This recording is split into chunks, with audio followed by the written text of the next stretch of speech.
Hello everyone, welcome to Risk Roundup. As Panama Papers begin to trigger mass protest, the biggest ever leak of secret data information is causing chills across nations. While the computer code, connected computers, information, communication, and digitalization technology and internet have brought a positive impact on all aspects of nations, its government, industries, organizations, and academia, in short referred to as NGIOA, it has also brought new vulnerabilities to each and every component of a nation, our society, and human life in cyberspace, geospace, and space, in short referred to as CGS. In addition to the cyber activism that we see across nations, in the cyberspace and in geospace, cybercrime and cyber-terrorism, there is a vicious power struggle raging on in the cyberspace. This new cyber battleground is full of unknowns, including major players, minor players, rules of war, and reasons for war. In these cyber battlefields, the war casualties have been quietly piling up. It seems every nation, its government, industries, organizations, and academia has been hit and is at risk of being hit. No one is being spared, including common citizens. This cyber battleground brings each NGIOA, the good, the bad, and the unknown. With the world getting immersed in rapid advances in artificial intelligence, information communication, and cyberspace technology, the activities in cyberspace have become inseparable from activities in geospace and space. The blurring boundaries of cyberspace with geospace and space has pushed each nation to a significant decision point today, as they must continue to defend their current systems and networks in the geospace and space while simultaneously struggle to get out in front of the challengers and competitors in the cyberspace. As computer code, connected computers, and internet fundamentally transforms warfare between nations, the new reality of cybercrime, cyber-terrorism, and cyber war is causing panic across NGIOAI. So the question is, how can any nation contain the threats posed by emerging technologies like artificial intelligence, computer code, connected computers, information and communication technology, and internet? To discuss this further, I'm delighted to welcome James McFarlin to Risk Roundup. James is a national speaker and author on cybersecurity and cyber warfare. Welcome, James. I'm delighted to have you on Risk Roundup. Thank you. Pleasure to be here. Wonderful, James. So let me begin by asking you a very fundamental question. Cyber activism, cybercrime, cyber-terrorism, and cyber arms race. Are we prepared for this? Are we prepared? Yes. No, we're not prepared. I think, cybercrime, for one, is exploding. And the latest estimate I saw of the amount of cybercrime impact in 2015 was just above $500 billion. And that places it above, if it's true, above the global drug trade. And what's more, the amount of cybercrime is expected to triple by 2019. And there's various estimates on that as well. And the types of things that are going on, some are the same, some are new. We're seeing more of the ransomware. We're seeing some attacks against the IRS here in the United States and against corporations to get W-2 information on employees, as well as the ongoing credit card theft that we've always had. So there's no end to it, and the one common factor is that we seem to be unable to stop these attacks. They just keep coming in spite of the resources that corporate America put into it. So it's baffling, and we don't know quite where it's going to go. Yes, that is very true. No one actually knows how it is going to end up, where it is going to go. Now, this Panama Papers leak that is in the news, making headlines everywhere across nations, how would you define it? Some would say it's a cybercrime for a good cause. Do you agree to that? Well, I pretty much am a pessimist on terms of looking at things like that. And the things we hear about most are the crimes that are committed by probably large criminal syndicates, that type of thing. would look at something like the Panama Papers, which was, appropriation of information, assets from someone else. And I would very much look at that as something for the common good, as opposed to a crime that needs to be punished. I think somewhat differently about the Edward Snowden leaks, in that what he leaked affected more than just individuals. It affected the security of the United States. It affected the security of our Western allies. It affected our relationships with just about every major power in the world, and has exposed a number of our operatives around around the world. That is very dangerous, and to me, that is a crime. And I hope we can get him back and prosecute him. Yes, now it seems there is a growing number of courageous people wanting to make a difference in the world, even by having to go through some illegalities and putting themselves at risk, as we see, over the years. Now, as seen in many cases, and the most current one, Panama Papers leak, there are good people uniting all across nations to address corruption and other evils of the society. Now, when so many people all across nations are getting involved in developing cyber capabilities for a good cause, how will nations contain these kind of cyber warfare towards corruption and other evils? Well, it's a difficult problem. It's a difficult problem. And I always rejoice when I see that the things like social media are being used for positive social causes and change and reaction and uprising against, corruption and oppression. And that just shows part of the big power of the internet and social media. And that's for the good. It obviously works the other direction when you have the nation state itself restricting the access to information or the use of information or to specific systems, as China does with Google, for example. And so it works both directions. And I think on balance, we're very fortunate to have the ability to do for good. And those who are going to do bad will do bad no matter what tools you give them. These are the latest tools.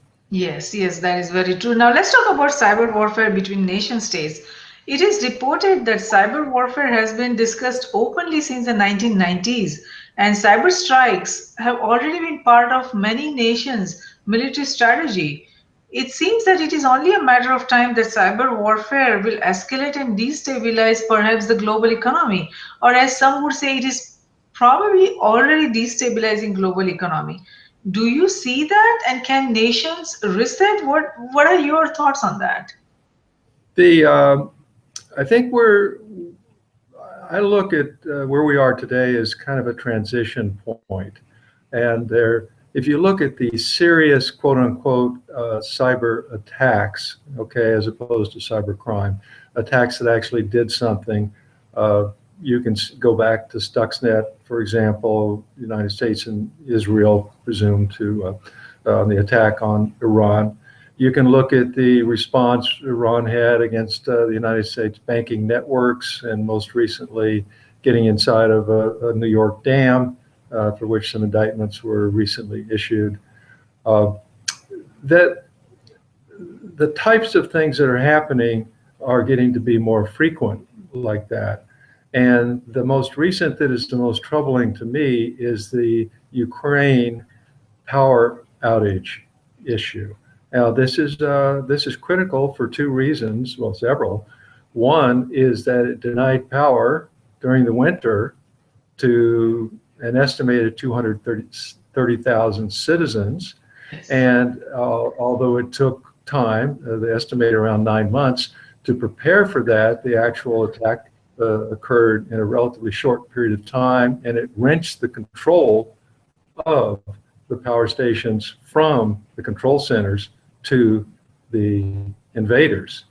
And that is very troubling for them, number one. And number two is, can those same techniques and methods be applied here in the United States? And the fear is yes. And in fact, the warnings went out immediately to our utility companies in the US to be on guard after, and this was following the December 23rd Ukraine attack. for this very, very reason. Unfortunately, our utilities, we have over 1,900 organizations providing power to our power grid, and they some are privately owned, some are publicly owned, some are municipal, some are federal, and they do not march to a common drummer. There is no single authority that can cause them to do anything. It can be recommendations, et cetera. And so they don't necessarily have shored up cybersecurity networks. It varies all over the place. So there's tremendous vulnerability there. And as we see the Ukrainian incident unfold, we begin to think, when will that happen here? And the question really is when more than if. Yes, yes, that is very true. I mean, the question is only a matter of time when that is going to happen. Now, cyber attacks are somehow separate. I mean, they are separate from conventional warfare, as it is not violent, instrumental, and we cannot attribute to this any action taken for a political goal or any other agenda. So we are facing a chilling new reality of cyber war, in which no nation, its government, industries, organizations, academia, or even individuals are safe from any kind of cyber attack. So how to prepare any nation, how can any nation or any of its component or individuals prepare themselves for this scenario when they don't know where the attack is going to come from? Well, if you're talking about, are you referring to deterrence, for example? Yes. And deterrence. Deterrence is difficult for a couple of reasons. If we look at the Cold War, it was primarily the US versus Russia. We had the nuclear missiles, they had the nuclear missiles, and there was a standoff because, as the saying goes, the first one to launch is the second one to die, but both will die. And in the world of cyber attacks, the attribution of who actually made the attack is difficult and can take time, and sometimes it's not even possible. I have been in 3 different official briefings on who really caused the Sony Pictures attacks, and they're all 3 different from highly qualified people. So you say, gee, we'd like to have some retribution to North Korea, who was blamed, but on the other hand, did they really do it? And so if someone is to attack, let's take the most serious case. Someone is to attack the Western power grid of the United States, which happens in my book. Someone attacks it. What is the United States to do?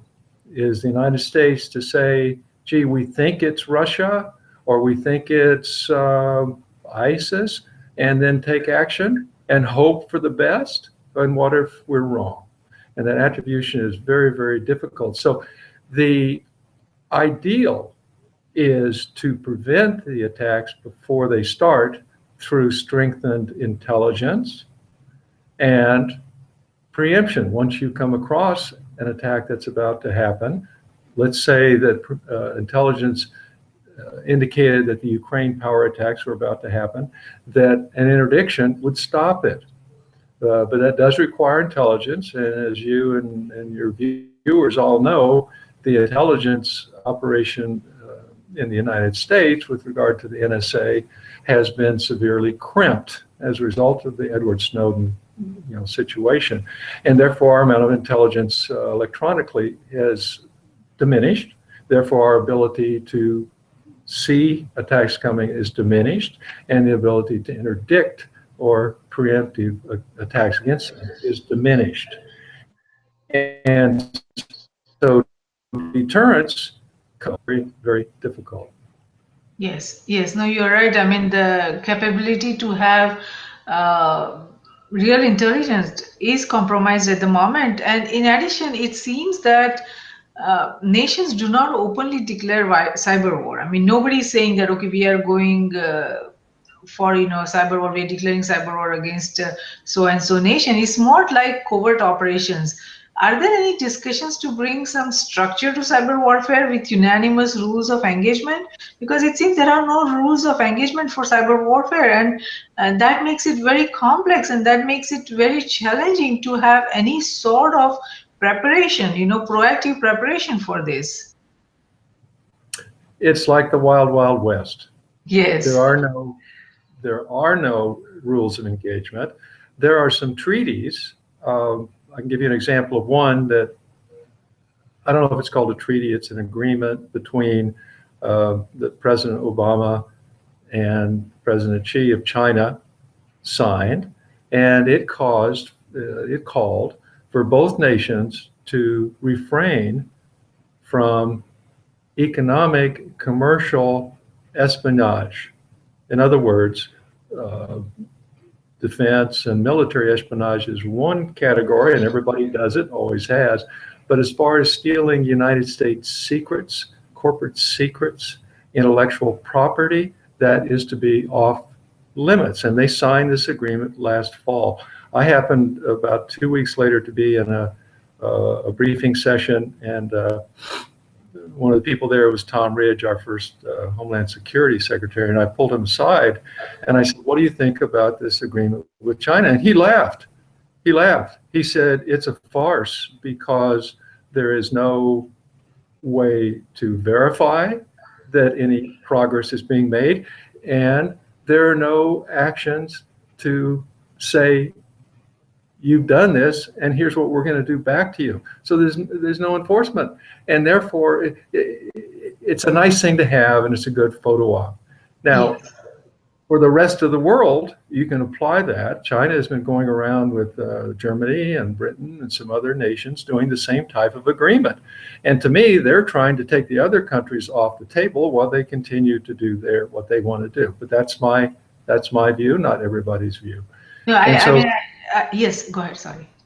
No, I was going to say, if you take that and expand it to other types of activities, okay, because you're right, cyber war is the undeclared war. Yes.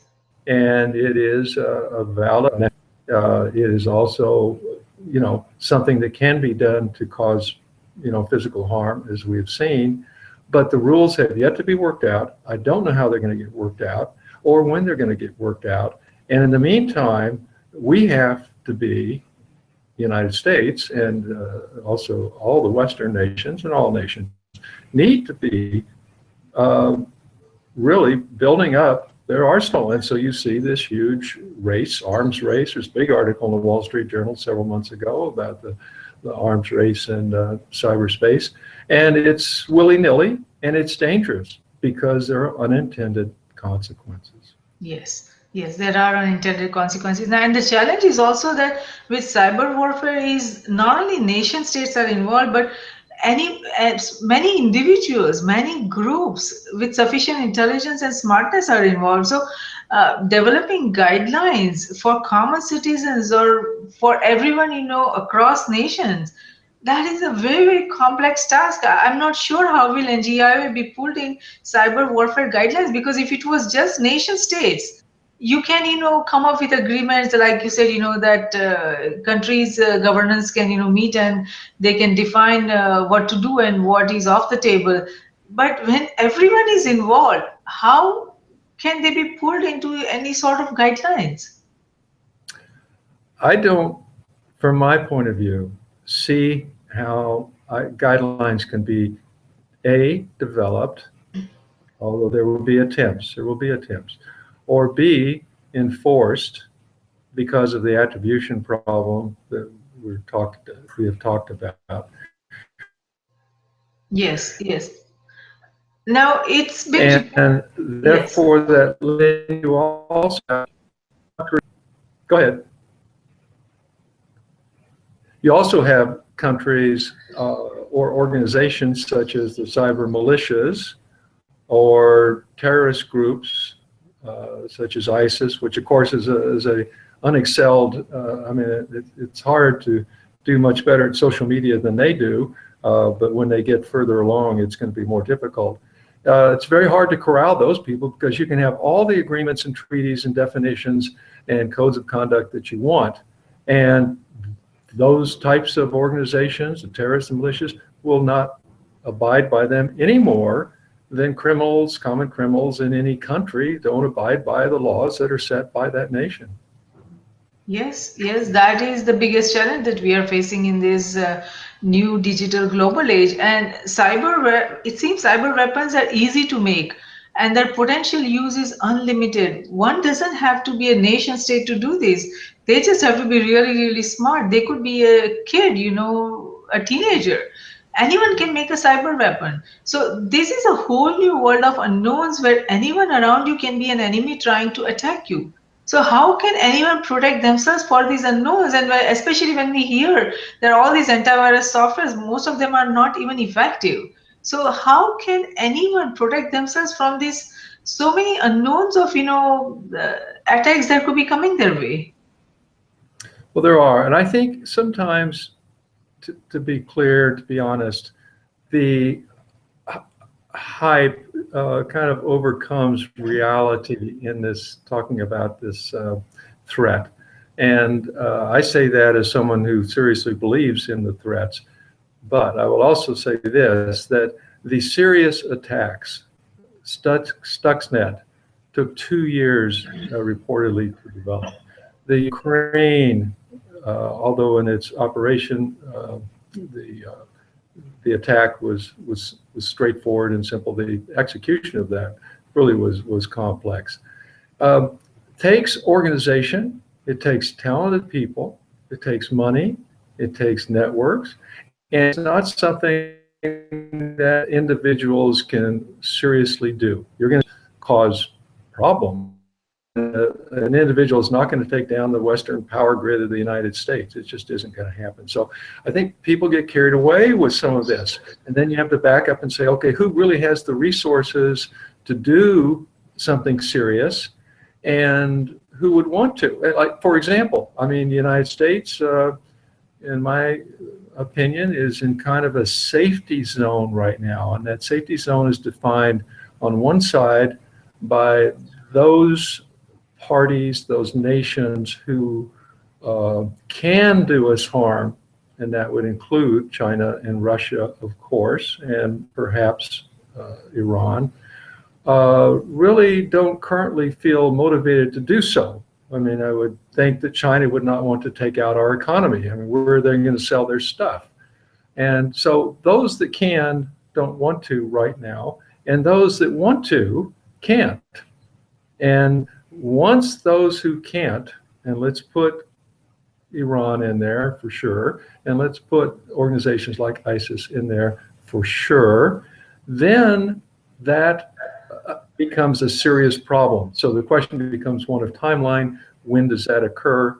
And the people who seem to be in the know on this, like the head Admiral Rogers at the NSA, believe that we're talking about a matter of 2 to 3 years. Yes, yes. I hear your point on this, that we have to keep a track of resources, what kind of resources are required to carry out, the kind of attack that would debilitate any nation or its infrastructure. So we have to monitor that supply chain, and we have to make sure that it doesn't go in wrong hands. Now, cyber warfare between NGIOA implies developing new doctrines about what kind of forces are needed, what kind of resources are needed, just like you just talked about it, when and how to deploy them, and what and how to strike on the enemy side. That means the questions like how and where to position what kind of computers, related sensors, networks, databases, resources are becoming very, very important questions. So cyber warfare will likely raise all these, issues and new models, new, way of tracking, monitoring things. So are nations preparing for this kind of, preparations for cyber warfare, where they know, okay, what kind of computers are required, by terrorists or bad people like ISIS to create damage to our country, what kind of networks would be necessary, what kind of databases, resources. So is there preparation going on in that direction? I'm not quite sure what you meant by that. If you could rephrase that. Cyber warfare means, just like military warfare required a set of doctrines, about what kind of forces they need, what kind of weapons they need, what kind of equipment they needed, and how to deploy those, their troops, and how to strike the enemy. Just like that, cyber warfare also requires what kind of computers are required, what kind of technology tools are required, what kind of applications are required, what kind of network databases and resources are required to be able to conduct that kind of cyber warfare. So just like how we in the military conventional warfare, how the military is preparing for that kind of scenarios, in the cyber warfare, do we have a focused agency, or do we have a focused groups, or organizations within and across nations that are preparing for that kind of scenario, to see that who their enemies are and what would they require to be able to carry out such attacks on their country, so for their critical infrastructure or anything else, their financial systems or the transportation system. So do we have that kind of structured effort going on to know, to prepare, and to proactively think that these are the things that our enemies would require to be able to attack us, and let's stop them, let's make sure that they don't get that?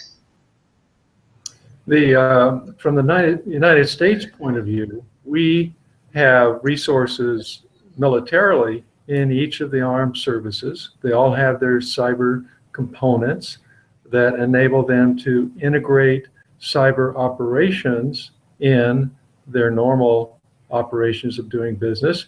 And an example of that is happening now. I'm sure you've seen that the United States has announced, for some reason, I don't know why we announced it, that we're going to be conducting, or are conducting, cyber operations against ISIS to interrupt their communications, to bring down their communications, to give them misinformation and things like that. And we're not talking about destroying, equipment at this point.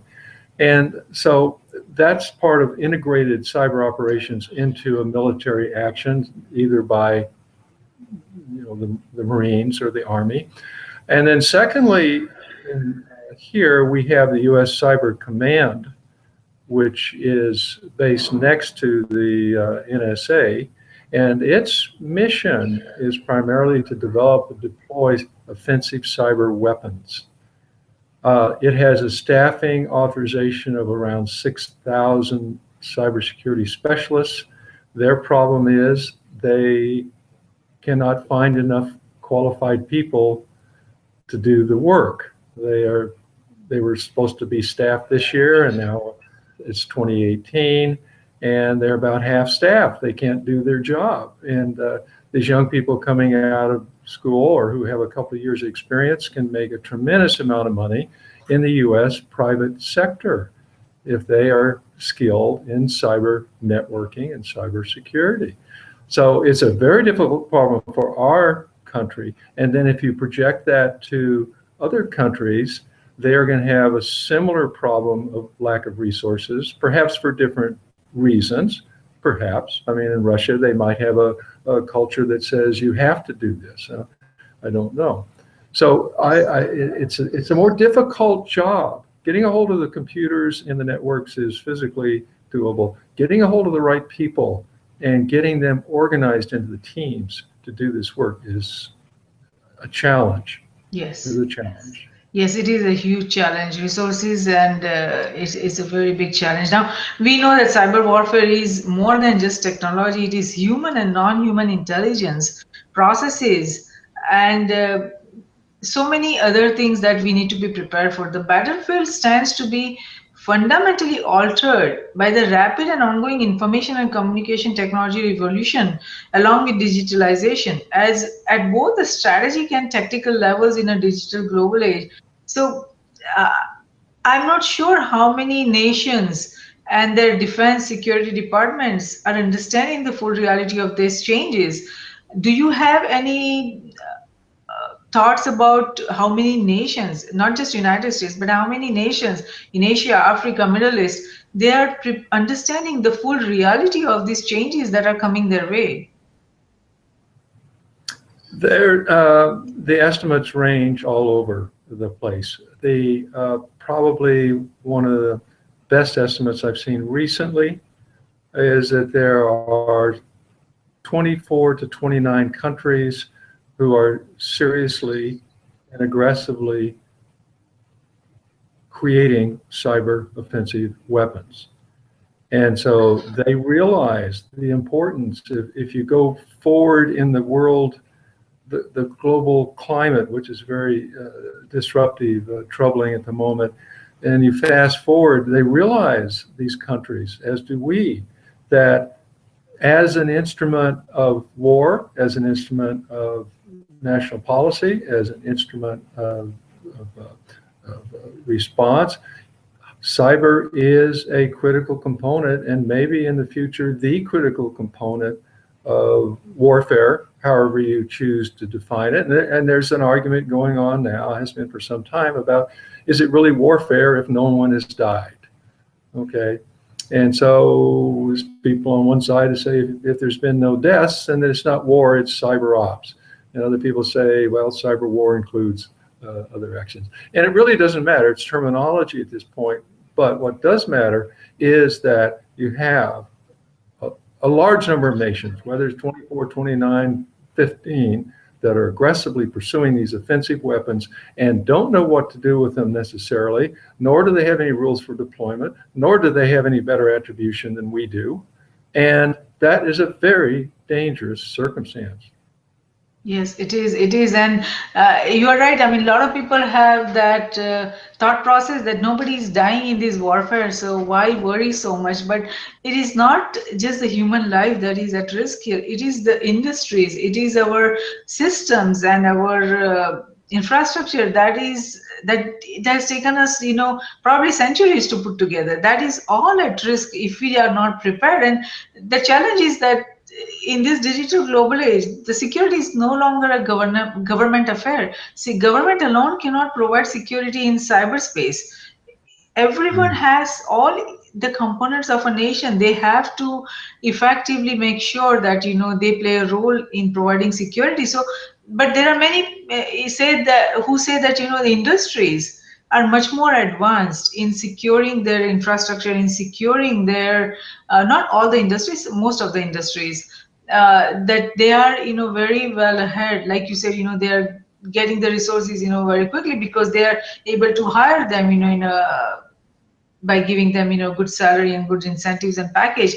But the governments are moving very slowly in adopting the cyberspace revolution. So it seems that in the new information communication and digitalization technology applications, that they are not, transforming themselves operationally and organizationally as rapidly as the industries. So there are many people who feel that this will create digitalization imbalances where industries are far ahead in their capabilities and the governments are not.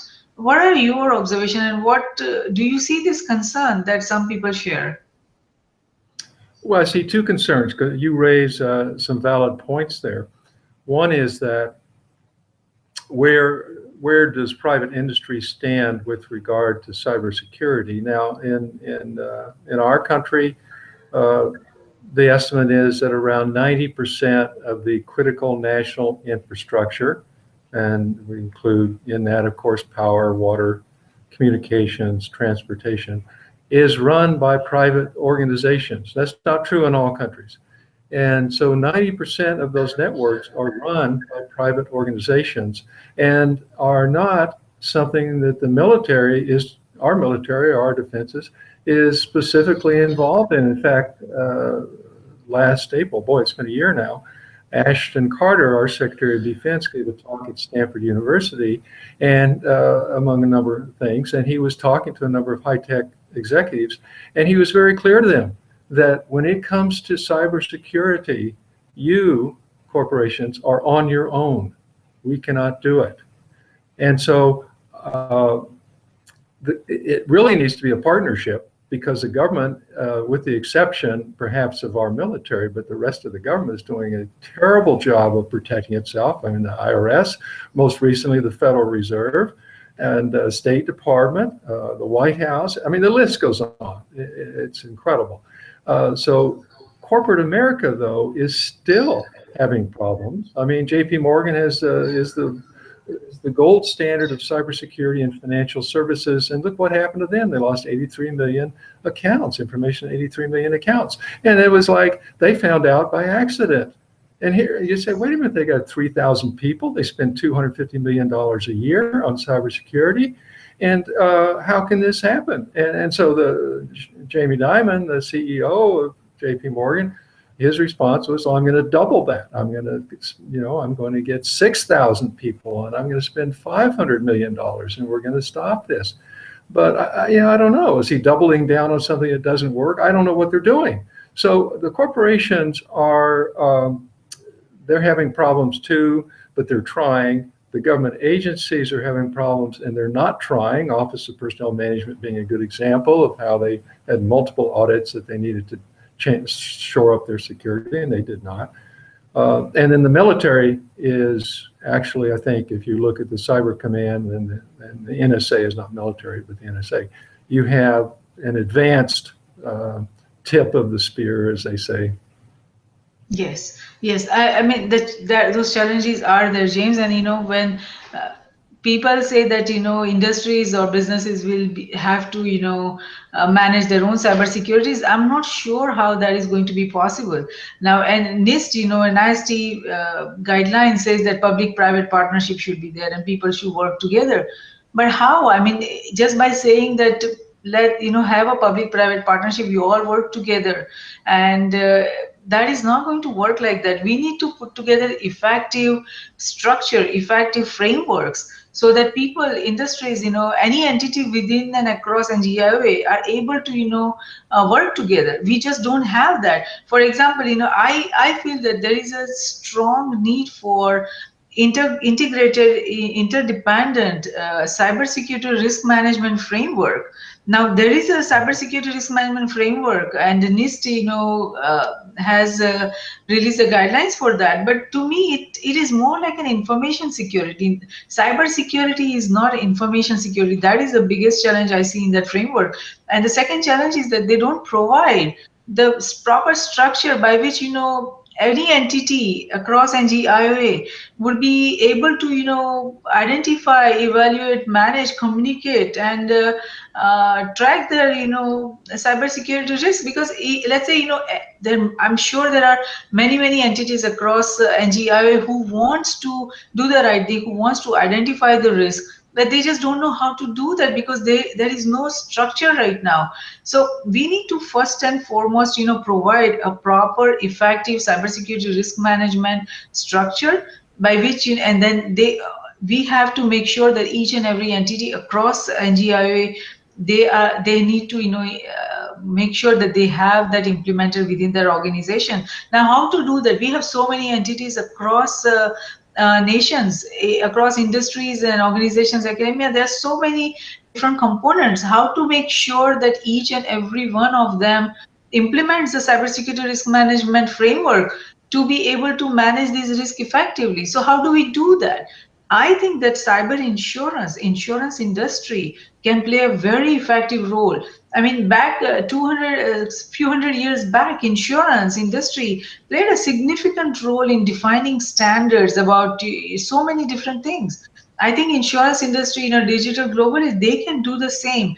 They can, make sure that any entity across NGIO, if they want to purchase cyber policy, cyber insurance policy, they have to first and foremost make sure that they have effective cybersecurity risk management effort going on within their organization.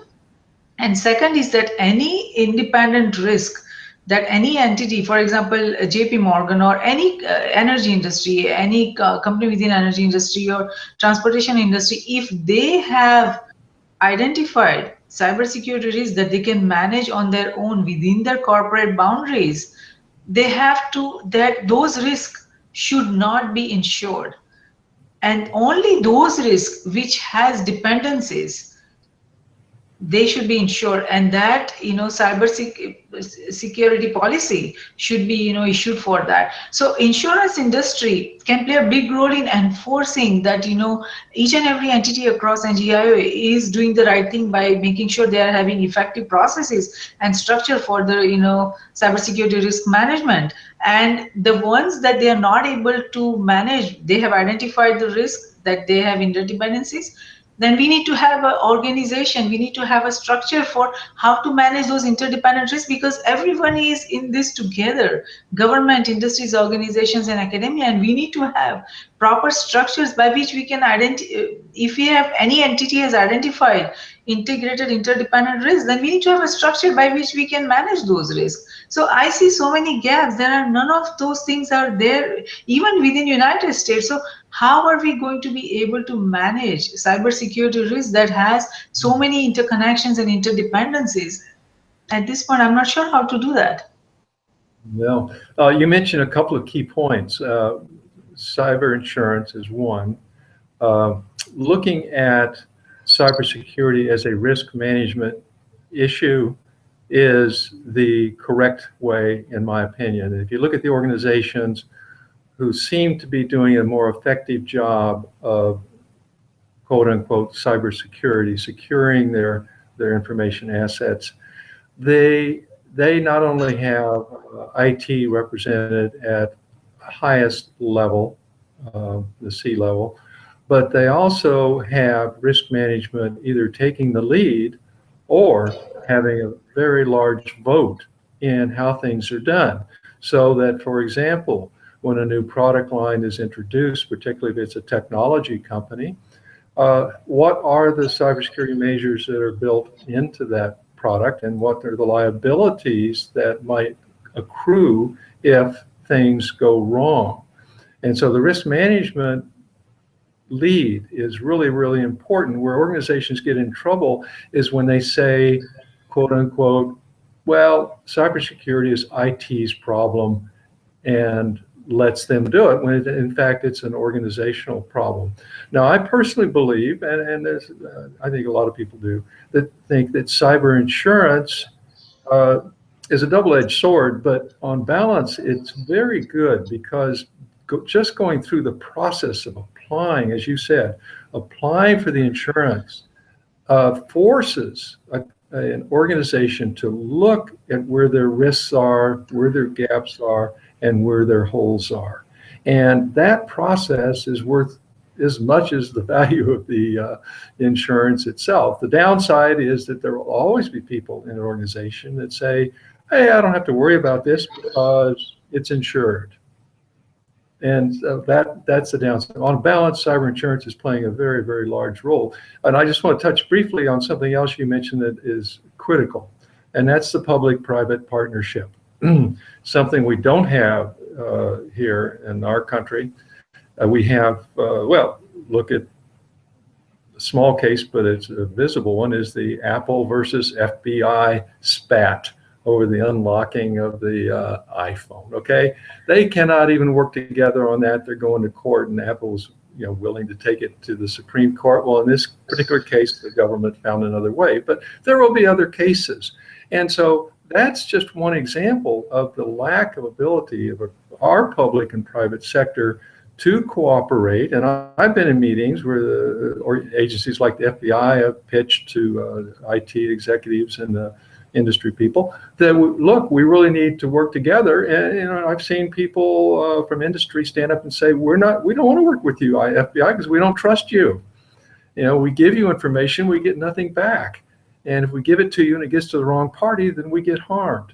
And so there's some built-in problems here. And if you look at, we have some successes. I mean, if you look at our, the best one I think was the space program. The space program was the largest public-private undertaking in the history of the planet. And there were over 100,000 private companies involved. And of course, endless government agencies, and pulled together in a short period of time, relatively, to put a man on the moon. And that is phenomenal. It's phenomenal. Do we have that mindset in cybersecurity? And as you mentioned, the answer is no.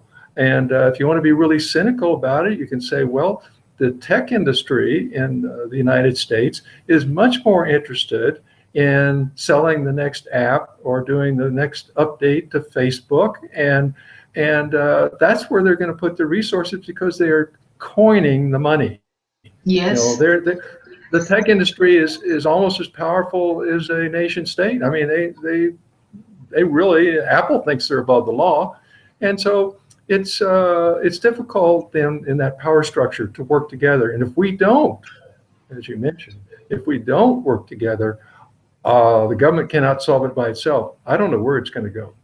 That is very true. I mean, like you said, there are challenges. There is no trust between, industries and governments, and nobody is willing to take the first step. And they see the liability by sharing more information, because that would, come back on them, and they would end up in more trouble. So organizations are hesitant to share information, even though they have identified some critical, data which points that, either they have been, impacted, or other organizations have been impacted, but nobody wants to share. So that is the reason we need to provide a proper incentives when we structure or formalize the cybersecurity risk management framework, so everyone is willing to share that without any fear or hesitance, and they know that by doing that they are not going to end up in legal problems or other financial problems. So, and this is more important because we are not talking only about information data security that is on their servers or on their computers. This is much bigger than that. This intelligence that has been stolen, that all the raw materials, the blueprints, the data, intellectual property and all that, this cyber theft, where the aim is not terror but fraud or the collection of economically valuable information. It remains the source of the most serious losses to large corporations and computer crime. So it is very serious, because it is, even if the current industries are not impacted right now, because of that intellectual property theft, the strategically, they could be in much bigger trouble, and our industries could be in serious risk. So how are we addressing those kind of strategic risks? Because I don't see, I mean, at this point, if you see, most of the focus is on, when you talk about risk management, it is on operational risk, legal risk, financial risk, and compliance risk. That's all where we pay attention. But when you look at it, all the resources are going only towards that. So when you look at the overall risk portfolio in a digital global age, strategic risk makes up about 70 to 75% of the total risk portfolio. There is no resources allocated there which has the biggest impact. Most of the resources are only going towards legal and compliance risk, because when it is mandatory for organizations to make sure that they are within their regulatory guidelines, they're following all the things, they're in compliance with all the laws and everything, so they are all, their mindset is only towards that, their focus is there, whereas the focus should be, how are our industries, our businesses going to get impacted by the innovations that are happening in the cyberspace or because of the cyberspace? But there are limited resources for any organization, and when there is so much pressure to meet the regulatory requirements, the resources and my thought process is just not going where it should be going. So I think that is another very big risk that we are facing as a nation, that we don't know where the innovations and our competition is coming from. It could be from anywhere, from across the sector, across the industries, or from other nations. How are we going to be prepared if we are not even thinking about it? Yes, it's difficult, and I appreciate what you mentioned about the risk portion of this. And if it's looked at from a risk point of view first, we have a better opportunity. The thing that concerns me, going back to just for a second to probably private partnership, is that we clearly have we have a public sector, private sector, who have totally different goals and objectives with regard to cybersecurity and an interest in that. So the nations and the organizations who have a leg up on us are those which are the more totalitarianism states that say this is what we're going to do and you will participate, and they're not as worried about the next Facebook update or the next app. They're not worried at all because they don't produce those. And so they can marshal their public-private interests much more quickly than we can. And if we try and legislate our way, it will take forever. I mean, the Information Sharing Act that was just signed and into law, I don't know, somewhere between 4 and 6 years getting that done. And that's a long time in cyber time. It's impossible. And if you look at the financial industry, it is so highly regulated. I think there's some 17 or 18 regulatory agencies that monitor financial services firms. And each of those agencies has their own checklist of what they would like the organizations to do in terms of cybersecurity. And sometimes those lists match, sometimes they don't, sometimes they're conflicting. And the poor, financial services people, they should just give me one set, and let us go. So we don't need one more legislation or one more, law that says you should do this. We need to somehow rationalize what we have, and I don't know, quite frankly, how you get people to buy into that. And I hope that in terms of this private-public partnership question, that it does not take a major event such as a power grid attack, and I'm talking an extended attack. I'm not talking about the 3 days, to cause us to go into action. And if we had an attack where the grid was down in any portion of the country for even 5 to 10 days, the consequences are immense. They're immense. I mean, you only have to go back to Katrina in New Orleans, and the Memorial Hospital there was cut off, had no supplies and no power. They had generators, but they ran out. And by day 4, they had body bags lining the hallway in the hospital because they had to disconnect the people that are on life support. They didn't have medicines for them. They didn't have any way to treat them. And it goes quickly. 4 days is a quick time. And I know our hospitals here have generators, and they will last 4 to 5 days, and you run out of fuel. And there is no more fuel because you can't get it. And so in 10 days, you can have some very, very difficult consequences here or any place if the power grid is out that long. If it takes that type of catastrophe to bring those two parties together, that is a real shame. Yes, it is. It is. We are facing very complex challenges, very serious risk, and we have to start thinking about it. And James, I appreciate that you were willing to come on Risk Roundup and share your valuable thoughts. As you said, there are so many complex challenges in this, and just by having a dialogue about public-private partnership, we are not going to achieve anything. We have very complex challenges coming our way, where even though we have regulation, for certain things right now, that is not going to prevent the other attack, because the tools and technologies and the nature of attacks that are coming our way, they are evolving so rapidly, and the regulations cannot keep up with that. So that is a big risk that we are facing. But James, let's talk about your books that you have written.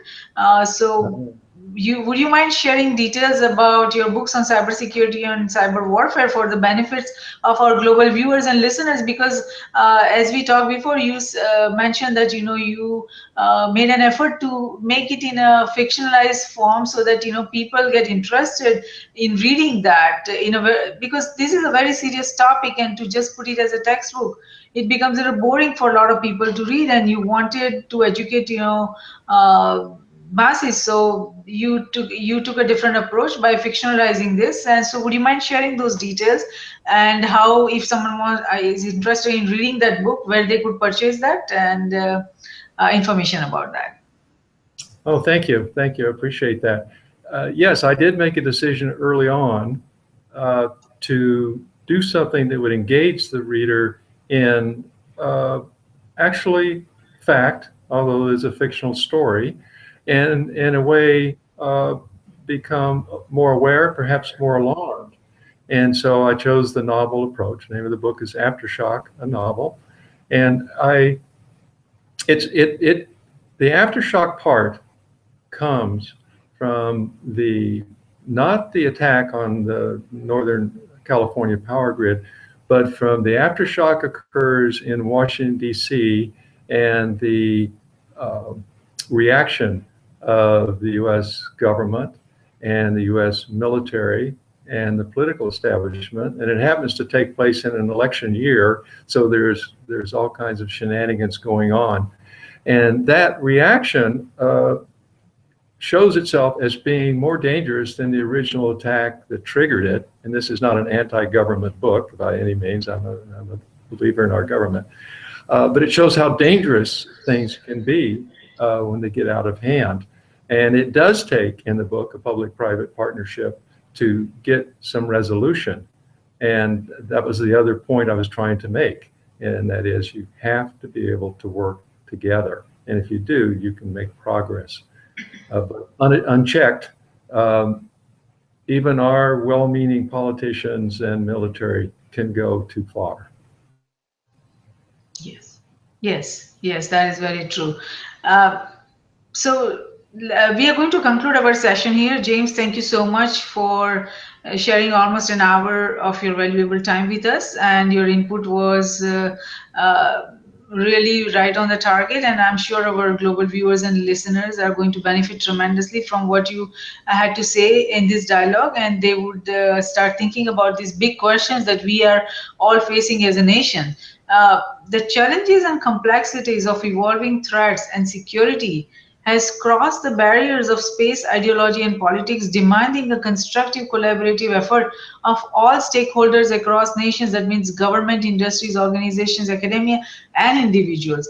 When the changing nature of threats are bringing new sets of challenges and complexities, collective brainstorming is a necessity and not an option to have an objective evaluation of what is a threat and how can it be secured, like what we are doing right now through Risk Roundup. That was the main reason we launched Risk Roundup, so we can have a collective dialogue and we can invite experienced people like James McFarlin, who have gone through so much of their life journey in making sure that our security, we manage our security in an effective way. So cybersecurity requires an integrated approach with a common language. While appropriate hardware and software is a fundamental necessity, establishing effective cybersecurity risk management framework, integrated NGIOAI approach, and structured processes are even more important. Risk Group, Cybersecurity Risk Research Center, and Strategic Security Risk Research Centers are created for this very reason, to identify, evaluate, and manage the risk facing NGIOA in CGS. We at Risk Group believe that risk management, security, and peace walk together hand in hand. Though security is related to management of threats and peace to the management of conflict, risk management is related to the management of security vulnerabilities as well as management of conflict. And it is not possible to conceive any one of the three without the existence of the other two. All three concepts feed into each other. So we believe that the security we build for ourselves is precarious and uncertain until it is secured for everyone across nations. Tradition becomes our security. So if we build a culture of managing risk effectively, it will lead us to security, and security will lead us to peace. Let's manage the existing and emerging risks together. For more information on the Risk Roundups, to watch the Risk Roundup videos, or to hear the Risk Roundup podcast, please go to riskgroupllc.com and do not forget to subscribe and share. Until next time, I'm Jayshree Pandya, host of Risk Roundup, signing off. See you next time. Thank you.